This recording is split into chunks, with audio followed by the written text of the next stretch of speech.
Avec le Trends Invest Challenge gratuit de Trends Tendance, tout le monde peut investir. Investissez 100 000 euros virtuels, gagnez 10 000 euros bien réels. Participez sur investchallenge.be.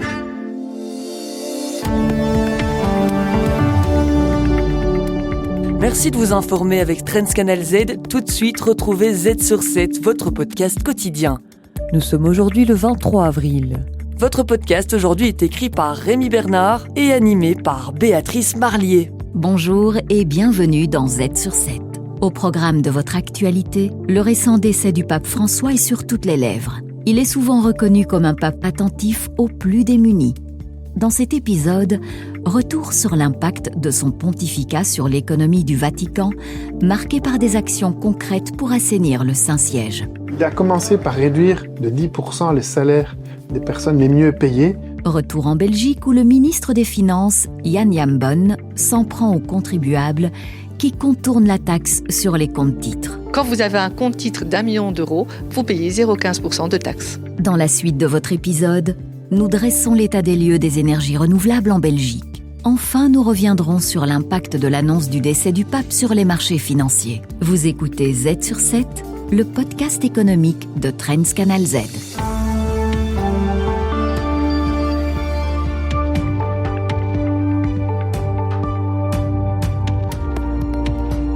Z sur 7 à la une.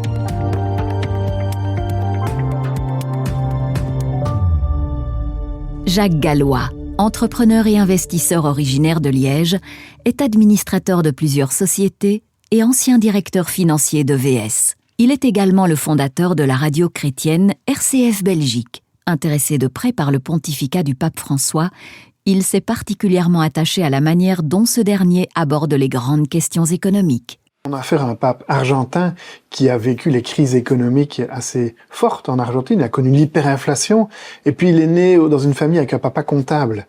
Donc il a appris ce qu'était une gestion stricte. Il a connu cela, il a connu les exubérances du marché parce qu'en Argentine il y a eu de l'hyperinflation, il y a eu des problèmes économiques assez importants.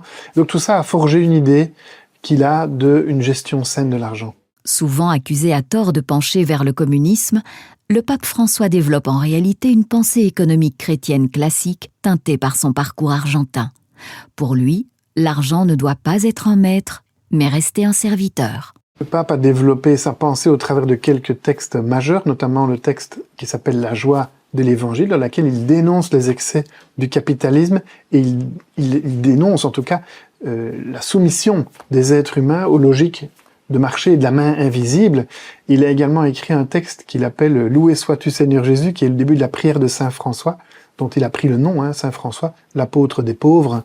Et dans cette lettre encyclique, il plaide pour une réhumanisation de l'écologie. Le pape François aura cherché à mettre en œuvre ces principes économiques au cœur même du Vatican.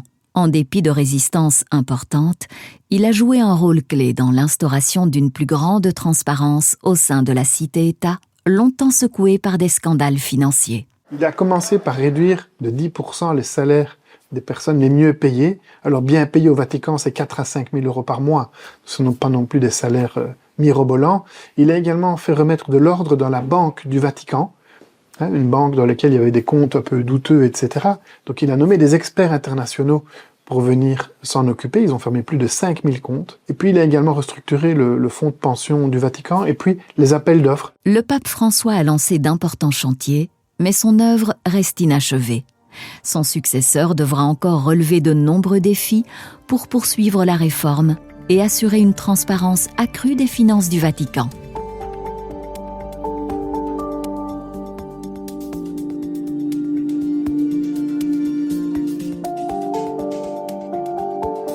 Z sur 7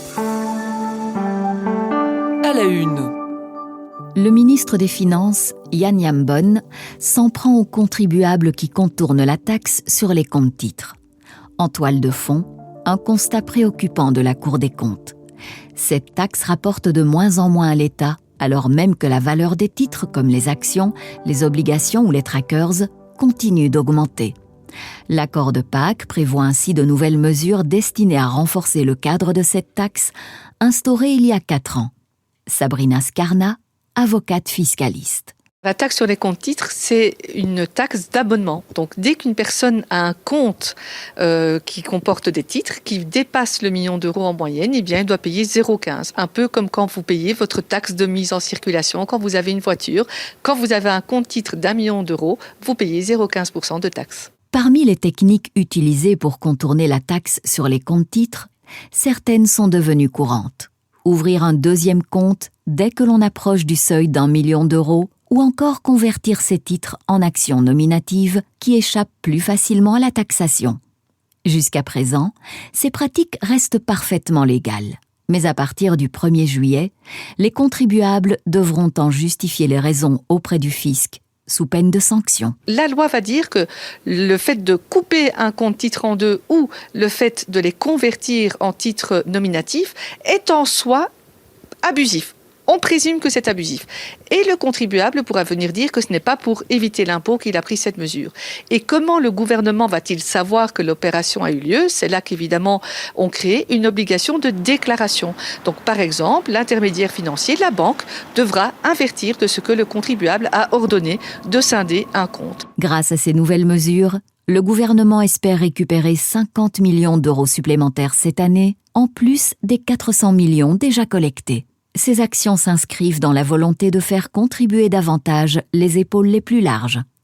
La prochaine étape, bien plus délicate, sera l'introduction de la fameuse taxe sur les plus-values. Sur la taxation sur les plus-values, ça ne fait pas partie de l'accord de Pâques. On rappellera que c'est une taxe qui est censée entrer en vigueur l'année prochaine et donc c'est peut-être pour ça que le gouvernement se donne le temps et qu'il phase en réalité tout ce qui a été repris dans l'accord. Donc la taxe sur les plus-values est bien à l'accord du gouvernement mais ne fait pas encore partie du premier jet du gouvernement.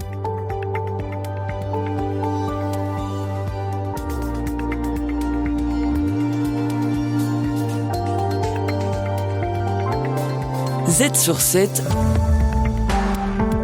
à la une. Dans un contexte médiatique dominé par les déclarations de Donald Trump et la guerre en Ukraine, l'environnement peine à trouver sa place au premier plan.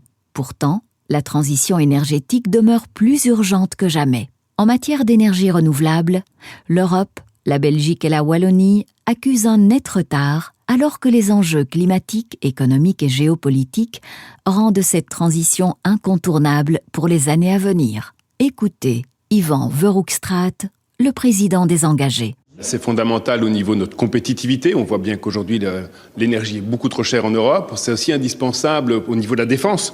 On voit que si on n'a pas la capacité d'avoir de l'autonomie énergétique, il suffirait d'un siège énergétique de quelques jours et tout s'éteint aujourd'hui en Europe. Le principal frein au développement des énergies renouvelables en Europe réside dans la domination de la Chine.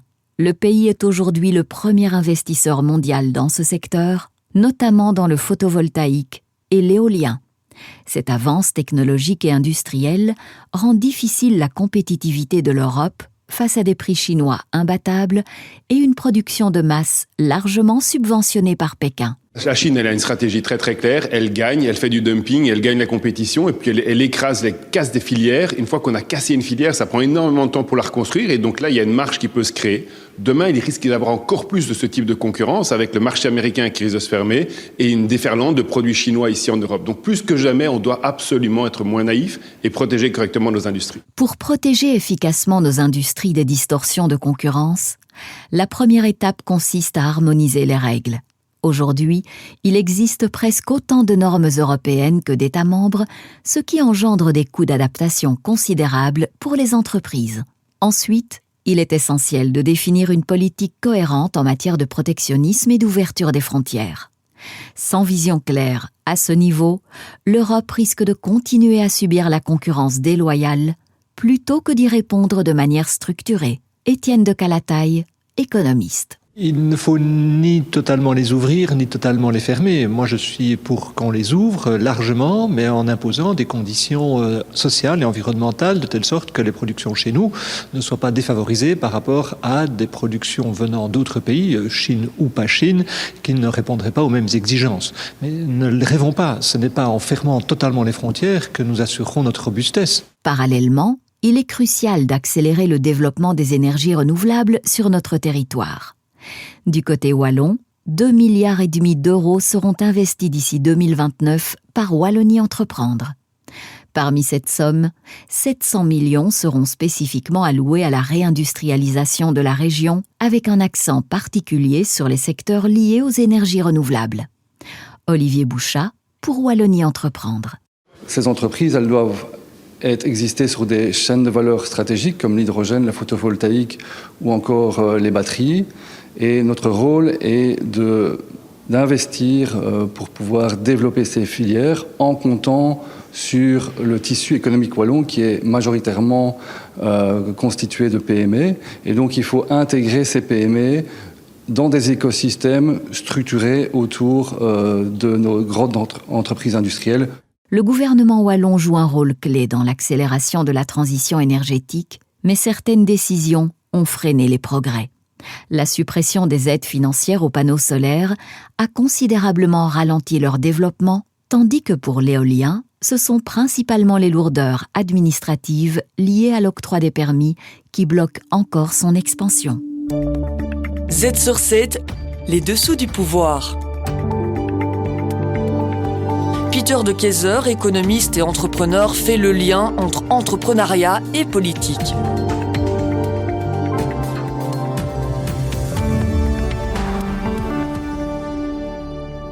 Aujourd'hui, nous parlons du marché unique européen. Il devrait nous rendre tous plus riches, mais il semble pourtant que nous prenions du retard sur le plan économique. Pourquoi n'arrivons-nous pas à faire en sorte que les entreprises européennes deviennent réellement grandes ?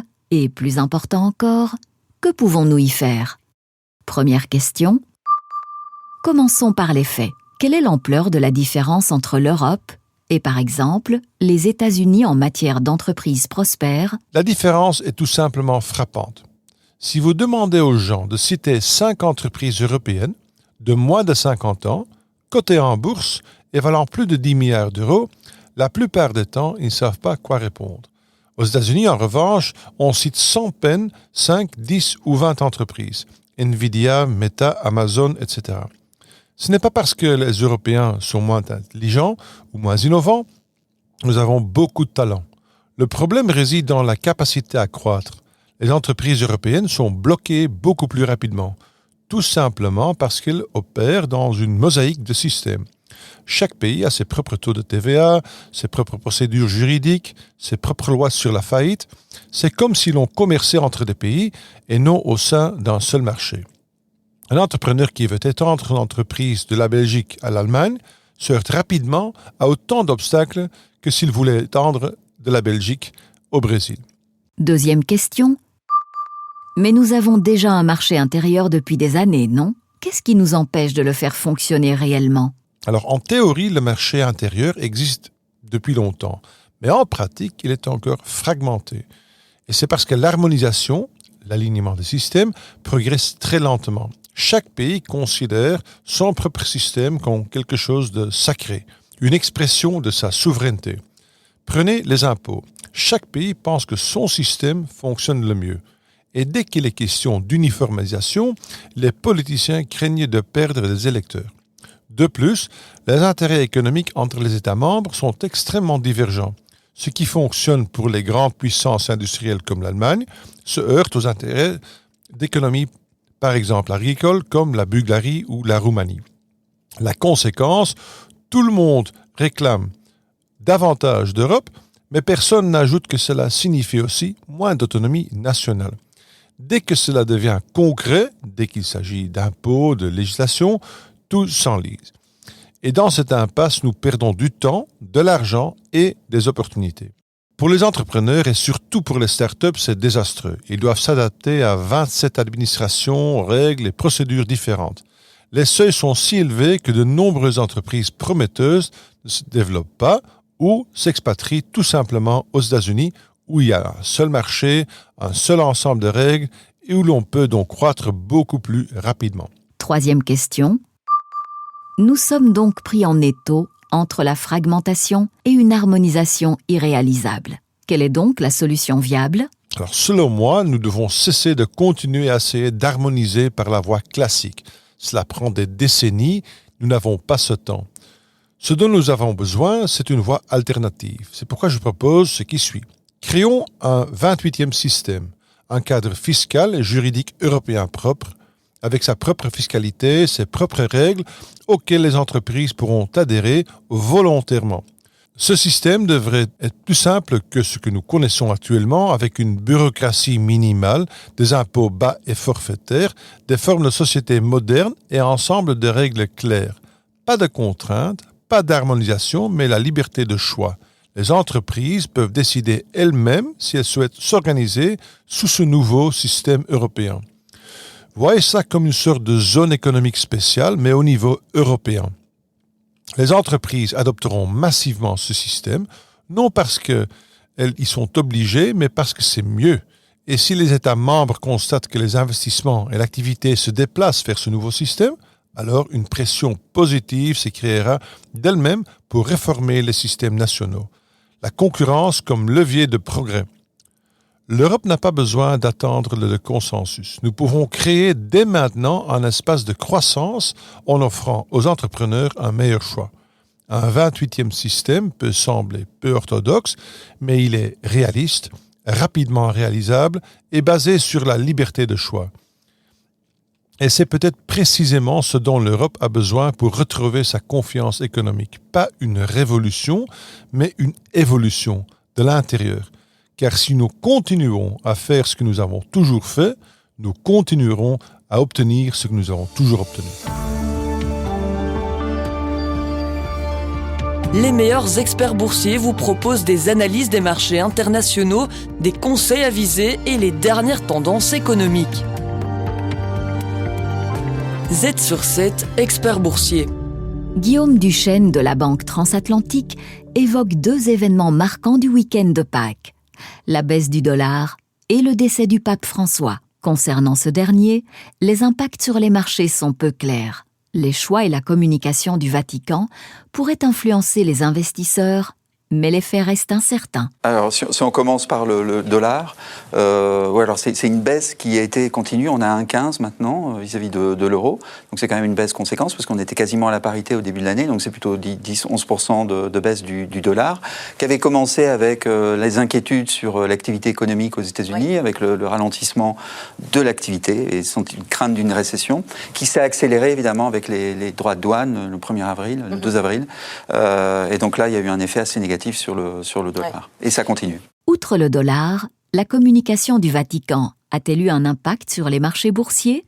Alors, honnêtement, c'est pas vraiment un impact qui est important. Maintenant, on le sait, le pape avait une vision des marchés et de l'environnement qui était assez marquée et qui n'est pas réellement pro-marché, puisqu'il critiquait la spéculation, il critiquait le fait qu'il y avait possibilité, ou en tout cas c'est ce qu'il voulait, plus de réglementation, également éventuellement de supprimer la dette de certains pays, donc un environnement qui n'est pas vraiment pro-marché. Ça, c'est clair. Alors après, c'est vrai qu'il y a des questions. Là aussi, dans votre sujet, on parlait des encycliques. Donc, il a signé des encycliques qui ont eu quand même peut-être un peu un impact, et notamment celle sur le climat, avec cette volonté de montrer que l'écologie est importante. Oui. Là, ça peut avoir un impact. Alors, si c'est repris par les médias, il y a quelques articles un peu plus scientifiques qui montrent que, statistiquement, il y a quand même un impact de ce type de décision, mais c'est quand même très limité. Mais si cette vision du pape François est engagée, il existe tout de même des investissements à vocation chrétienne sur les marchés financiers.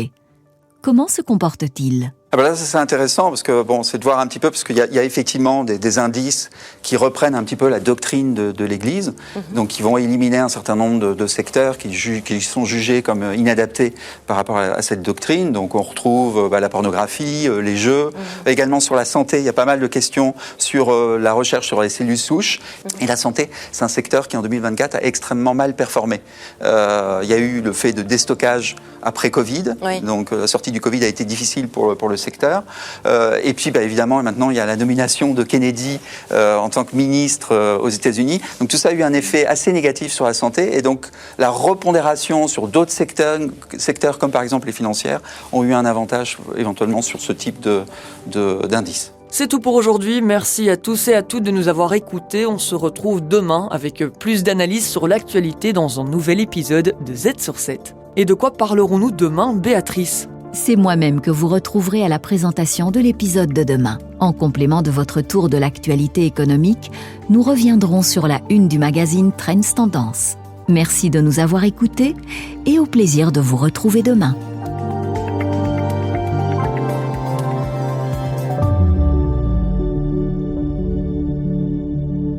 Salut, ici Warren Buffett et je vous invite à participer gratuitement au Trends Invest Challenge. Parce qu'avec Trends Tendance, plus rien ne vous retient d'investir. À moins d'avoir une excuse bidon comme celle de Valérie. J'ai plus d'argent à investir. Valérie, pas besoin d'argent. Vous recevez 100 000 euros d'argent virtuel pour vous lancer. 100 000 euros. Allons. Le Trends Invest Challenge de Trends Tendance. Investissez de l'argent virtuel, gagnez des prix bien réels. Participez sur investchallenge.be.